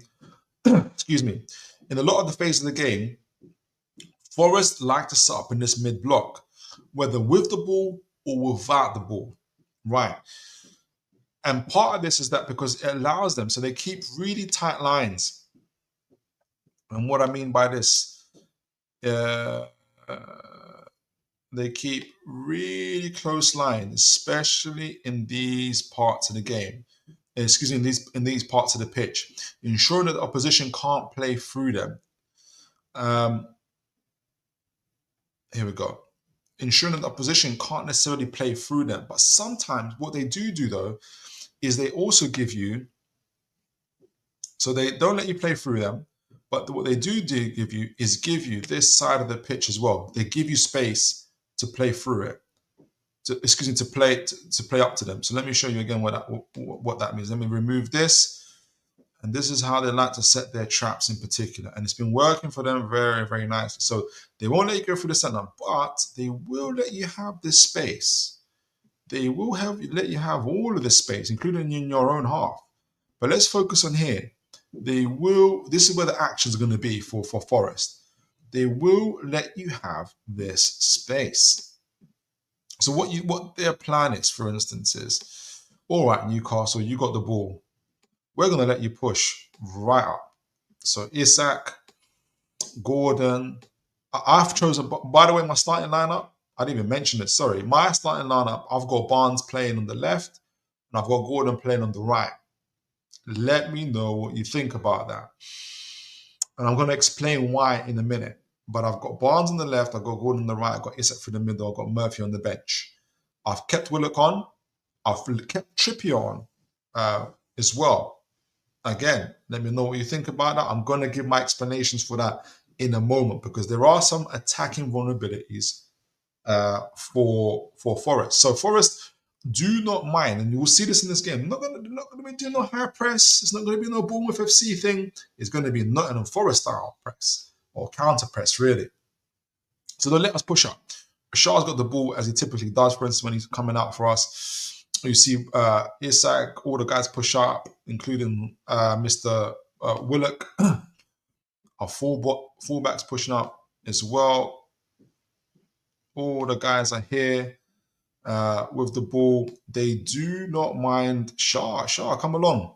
They will give us the space, depending where. But typically, this is where the action will be for them. Right, so either Willock or Hall, depending on who, or Tonali will be at the back, but say we'll keep it like this. They give you the impression of it's all good. You we're not going to tackle you. We're not going to intercept. It's all good. Give the ball to Bruno. I'm sure he can turn around and get it to Gordon. But what happens instead, because remember, they're keeping these tight lines for a reason. As soon as, say in this example, Bruno gets the ball, Shaw passes the ball to Bruno, they instantly pounce. They pounce like this. Anderson, for instance, in this case, Anderson, Hudson-Odoi, for instance, they close. Milenkovic will come up here, block the pass to. Remember, their passing, the interceptions are really good. Boxes the pass to Gordon, gives it back to, or they close down on Bruno. They get the ball. Wood sets off. Gibbs White sets off into this open space. Remember, Newcastle have already committed themselves. They are in Forest side of the pitch. They break up this play. They get the ball, and they set up. And this is the whole point. Now it's a 4 versus 3 situation. And this is the whole point of, it's very, very simple. It's the whole point of how they play. It's just learn opposition into believing that it's all good, guys. It's all good. You know, we're not gonna press you up high. We're not gonna try and force you off the ball until you get into this particular space. And if you guys remember, we beat Forest 3-1 at their ground, especially in that first half. The second half changed totally in terms of how we played, but we weren't playing the ball quickly enough, especially in that final third and getting into the ball. But they let us approach into their half of the pitch. They were very, very, very comfortable in doing that. In fact, so that's one example. Sometimes they're even very comfortable allowing you to even go, even if Newcastle get the ball off to Trippier to the right here. They are, Anderson or Hudson-Odoi will come back here. They are very, very happy. So Wood would be the main guy that kind of stays up front-ish, but they'll be very, very happy to close their lines a little bit here. So you have this really, really tight lines in between here, in blocking, in making sure we can't get through the middle and we can't outflank them. And again, they're ready. They are ready to pounce once they get the ball. They are set for this. Oh, backed up a little bit here. They're thinking about this space. The moment the opposition, and in this case, obviously, it's Newcastle United, make a bad pass, Wood goes, Anderson goes, Gibbs White goes, and this. Remember, if you guys remember last year when they beat us at home, this kept on happening time and time and time again. They create these 4 versus 3 situations off. So that's the whole point of what they want to do in terms of that attack. There is another way they want to attack as well. Before I go to the chats, I'll explain that bit. So something's from the goal kick. And Met Football made this observation. They don't play from out the back. Don't expect them to play out from the back. Expect Matt Sells. If you guys remember, Matt Sells used to play for Newcastle. Wasn't great for us. Absolutely fantastic for them. 10 clean sheets so far in the Premier League. He's not going to be playing out at the back. He's not going to be doing an Edison. Like the situation we just saw with Edison, he's not going to be doing that. It's going to be a long ball. And there's a reason why they do the long ball. And we're going to go into it. And it's a very effective way of playing. Very direct.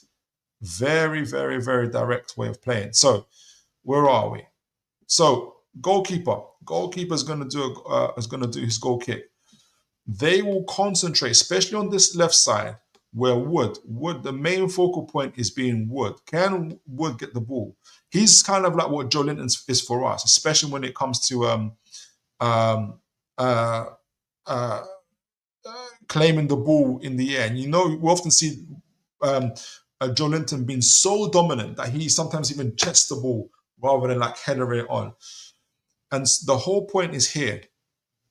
So you got Sangara, Gibbs White, Elanga here trying to kind of also been in a position to stretch the play. The whole point is here, get the ball off to Wood. Whether Wood is able to header it on, for instance, to Anderson. Oh, so hold on. Before I do that, let me start the Newcastle players. I forgot to do that part. So the main point is here is Wood. And try and get obviously, Newcastle have to try and get some players on this side and concentrate the play.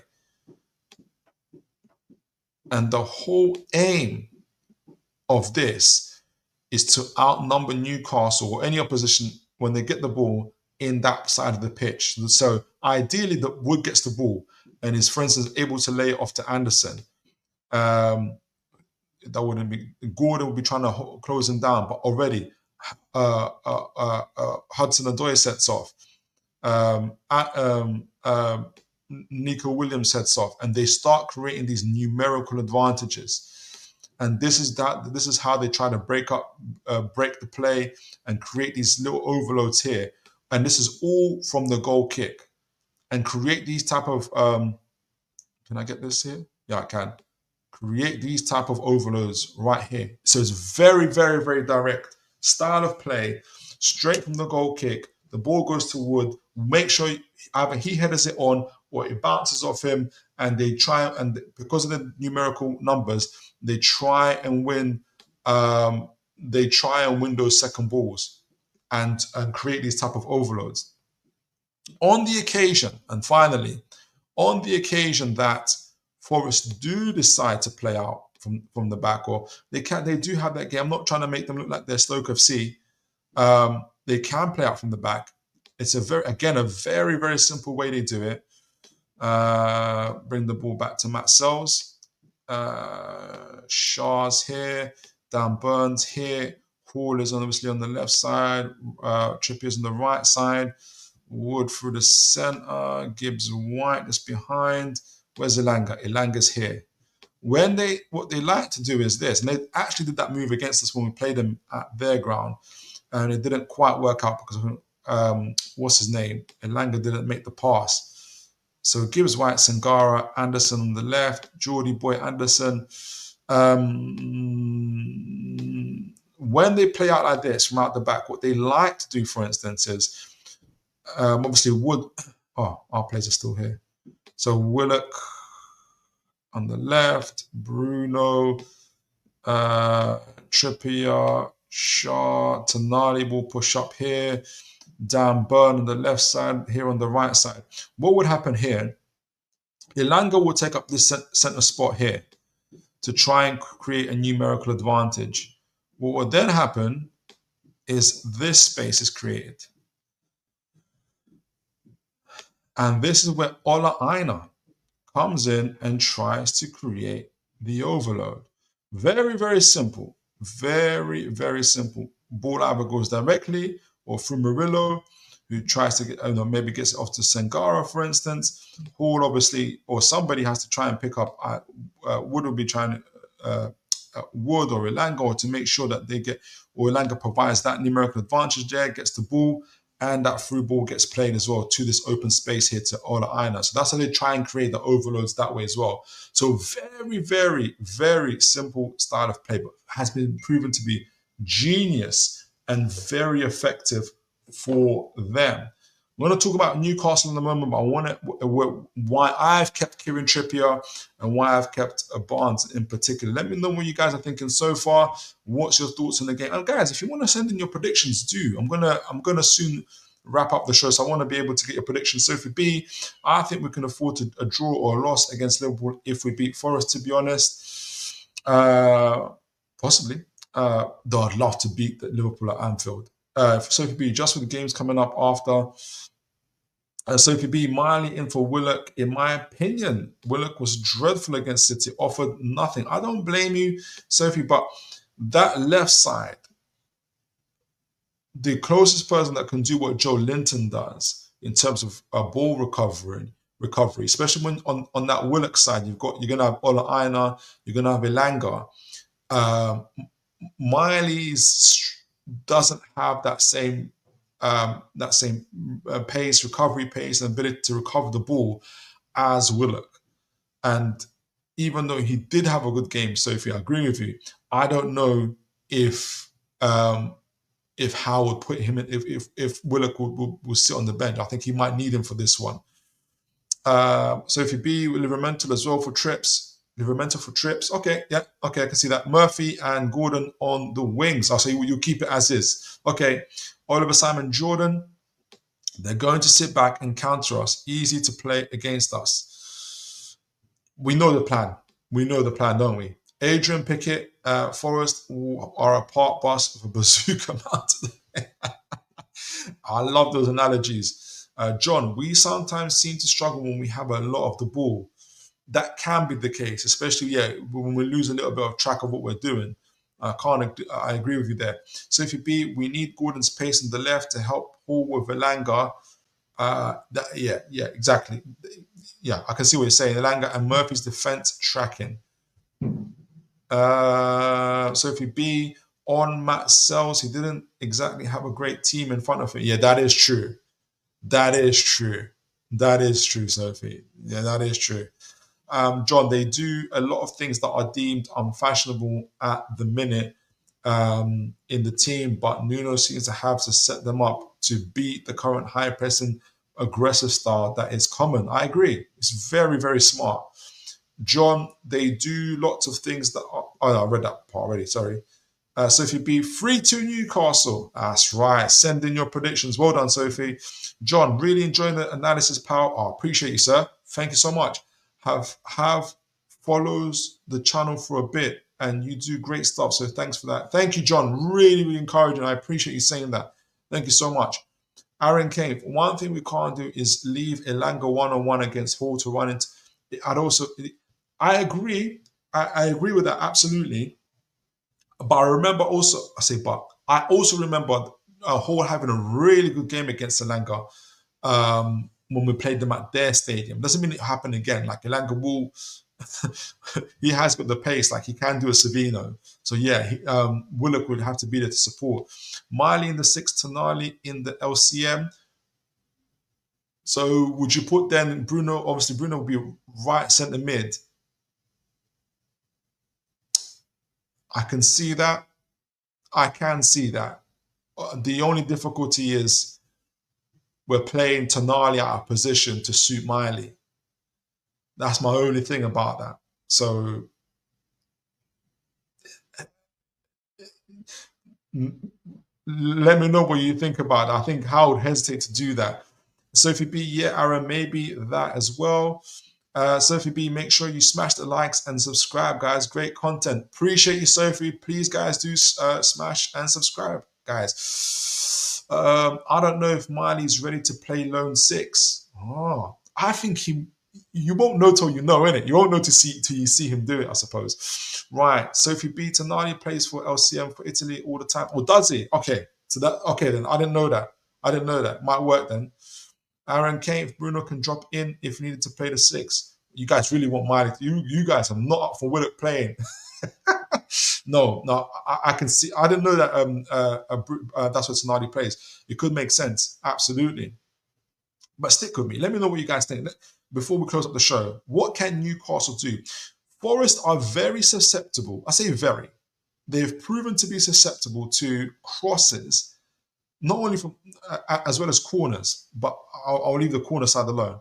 But from crosses in a certain way. This is why I left Kieran Trippier on.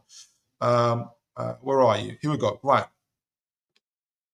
So part of the reason why Newcastle didn't score in that first half against Forest is because they were a bit too slow in getting the ball in the box, in my opinion. And when we're having a situation where we're all a bit nervous in front of the box for a period of time, but obviously that changed in the second half. So put Nico Williams on the left, Murillo, Sangara here, Gibson White just ahead, Elanga on the right, Ola Aina on the right. He's been having a really good season, Ola Aina. Anderson obviously left centre midfield. Hudson-Odoi, yes, left midfield. Okay, so Newcastle, I've kept Barnes, and this is why I've put Gordon and Trippier on the right. Let me know what you guys think. But you guys have made some really, really good points. Tonali in the LCM, Gordon helping to track back against Ola Aina and supporting what's his name, Lewis Hall. Obviously, that makes a ton of sense.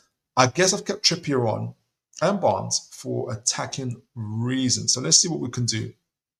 Newcastle's joy is really going to come because of Forest's playing style. So, like I said, they let you come on. They're going to give us the space. We're not going to. They're not overly concerned about pressing in that final third. So they're going to give us the space. It's their thing. It's their bread and butter. It's what's got them into third position so far this season with 42 goals and only 29 goals conceded and 10 clean sheets. So if it's not broke, don't fix it, right? So they're gonna give us this. Excuse me. They're gonna give us not this space. They're gonna give us. They're gonna give us this space in particular. So it does give Newcastle room for maneuverability. So let's see. Crosses are going to be key for Newcastle in this game, and quick and decisive play. And we'll see what we mean by that. Okay, so Gordon pushes up, Bruno pushes up, Tonali pushes up, Willock pushes up. Trippier is going to be absolutely key in getting himself into these half spaces here on the flanks anyway, with Bruno and Gordon. Newcastle have been decent in kind of creating these type of triangles. Obviously, Forest will squeeze up and make sure you can't get through the centre points. Hudson-Odoi is going to be there as well. So you're going to get this type of situation here, right? I think Tonali is going to be crucial in kind of screening off our back lines here. You can't leave those guys alone. His athleticism is going to be absolutely important. So if the ball does break, he follows the overload as well. And Willock's going to be crucial in that as well. So part of the key is going to be here. Yes, Newcastle can do these triangles and try and get into these spaces here where, for instance, Gordon can use his wrap around and get the ball into the box, where Barnes and Isak should be obviously trying to get into the box and put the ball in. But the main thing, I think, and this is how they conceded against Fulham in their last game, is it was, who was it? Traore who picked up the ball. Of all people, Traore picked up the ball, and all he done was, and it's because of our Forest style of play, they gave him the space. And what Traore did, and what I think Bruno can do, or Gordon can do, or Trippier can do, either of them can do, is pick up the ball. Where is he? Say it's Gordon. No, not Gordon. Say it's Trippier. Trippier or Bruno, for instance, and Gordon's allowed to tuck in, is pick up the ball and get the ball early. To Gordon or to Isak or to any of these guys into the box, get the ball in early, because they're going to give you the space to do that, Forest. And they're susceptible to these crosses as they were to Fulham. And get these and keep on doing that, because you're going to be allowed these spaces. What they want you to do is try and continue to play it behind the lines and try and get in behind their fullbacks, only for them to get the ball and to break on you quickly. So my take on it would be for Newcastle to get those crosses in early, whether it's low, over the top, into their box, and that's where they're vulnerable. Forest are. I know Marilla's there, Milenkovic is there, but it puts Forest on the back foot.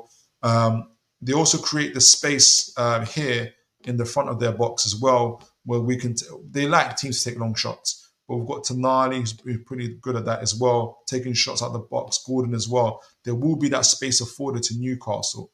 So, but getting those balls in early is going to be key to Newcastle, as well as set pieces as well. So let me know what you guys think. Send in your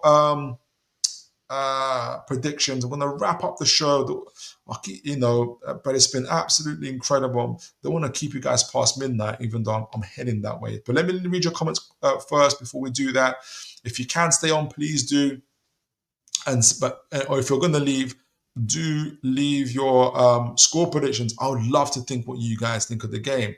And obviously, I've kept Barnes on as well for East, because I predict he's going to be in the box a lot more early, a lot more where he likes to be, and he can provide those finishing touches. We would be vulnerable, except for instance what a few of you have said, Sophie have said, and others have said, that we could be vulnerable to the counter attack, and where Gordon, his pace would help us. But Gordon doesn't like to run back too much. He does it. He wants to be on the other side of it as well. And I think what's going to be key is what Tonali, Willock, and whether it's Miley or Bruno or anybody else, is how they track their runners. And we did that really, really, really well when we played against Forest. And hopefully with the home crowd behind us, we'll have that extra motivation and extra energy. Sophie B, stuff Willock. You won't finish performance. John, I rate Willock. He just seems out of sorts. Yeah, and the thing is, he had a great game against Birmingham. We had a decent game against Birmingham. He was getting kicked left, right, and centre, but he pulled through. I was proud of him. Aaron Cave, like Willock, but what Miley deserves to start. He deserves to start and play, definitely. And if Tonali can play the LCM role and Bruno on the right, that could work as well. Though again, Bruno's recovery runs aren't the greatest, and so we could be vulnerable on that side. I just think it worked for us when we played with Bruno, Tonali, well, we had Joe Linton, isn't it? And the closest thing we have is Willock. I just wouldn't be.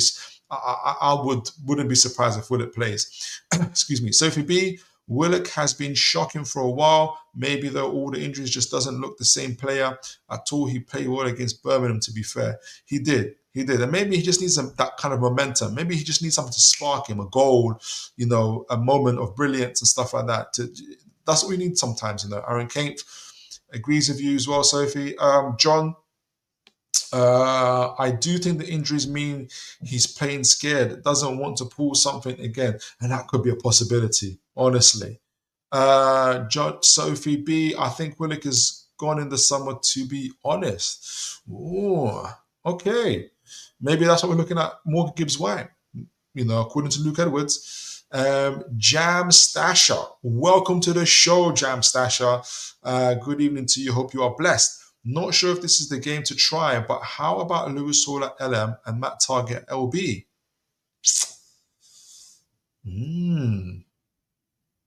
I can see what you're thinking there. People really don't want Willock in that left midfield.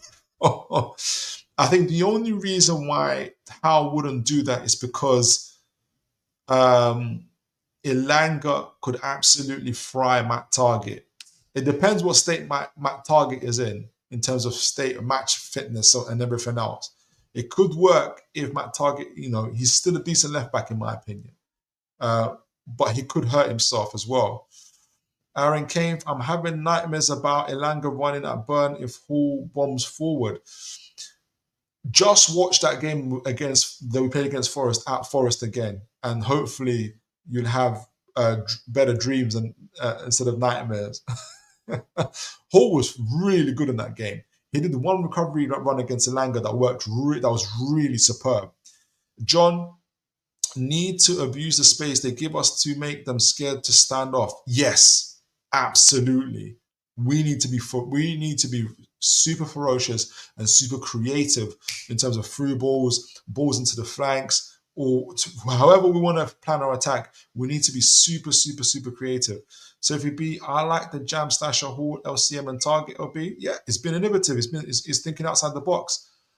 Aaron Kempf, I would look to move Willock on if performances don't pick up. Yeah.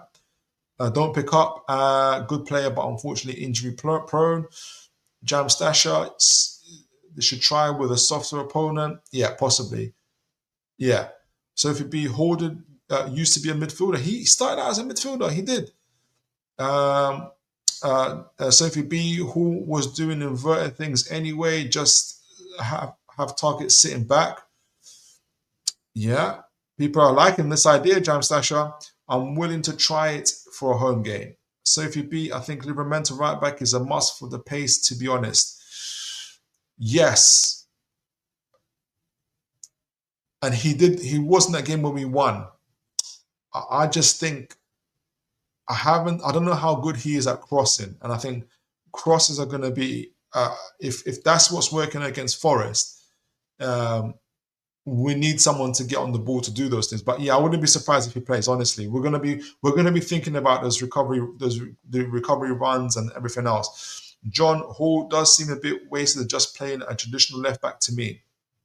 I don't see him as a traditional left back. I see him as a like a hybrid left back / LM / wing back almost. Like it's interesting. Like, so I know what you mean. Like he does play as a left back because it has defensive duties, but he does get to go forward a lot more as well in this system.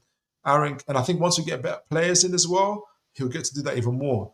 Aaron Kane, think Tonali has the pace to support Hall and double up against Elanga and do what Joelinton does. Plus, I think Miley's a 6 like a Carrick. Need to try something different. A few people want to try something different.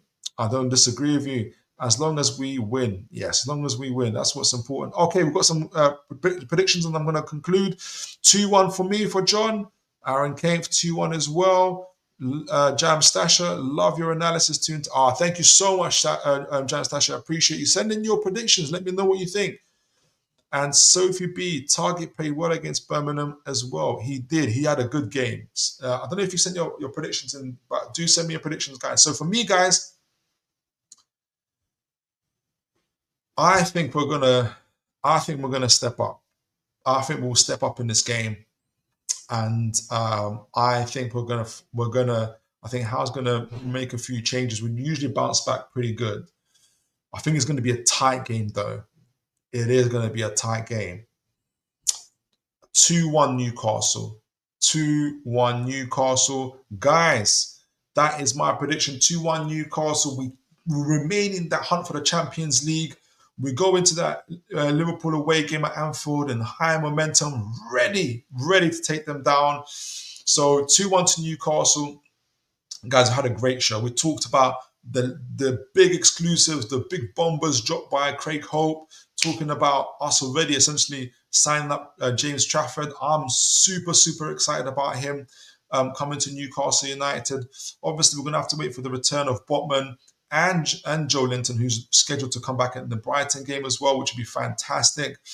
And obviously, we talked about Luke Edwards dropping the bomber as well, throwing about 100 names at Newcastle. No, I've been a bit too facetious there. He dropped in several names that Newcastle are looking at. Talked about Newcastle's recruitment stages as well. We talked about that on the show as well. So a few players obviously have been renewed contracts like Kraft, like Shaw and others. As well as obviously us looking at Morgan Gibbs-White, looking at Semenyo, looking at all those players. A lot for the Toon army to look forward, as well as the League Cup final. But I firmly believe that Newcastle are laser focused for this game. And I think we can win it 2-1. And I appreciate you guys today. All of you guys that have been on here, Aaron Kane, Sophie B, John, Jam Stasher, Mighty Mag. There's a few folks I haven't mentioned, I'm sure, that have been on here. Mama Flossie, Never a Foul, Spurs Kings, all the folks that have been coming on here. This show has been absolutely incredible. Make sure you guys look after each other. And as always, guys, God bless you all and see you next time. God bless, folks.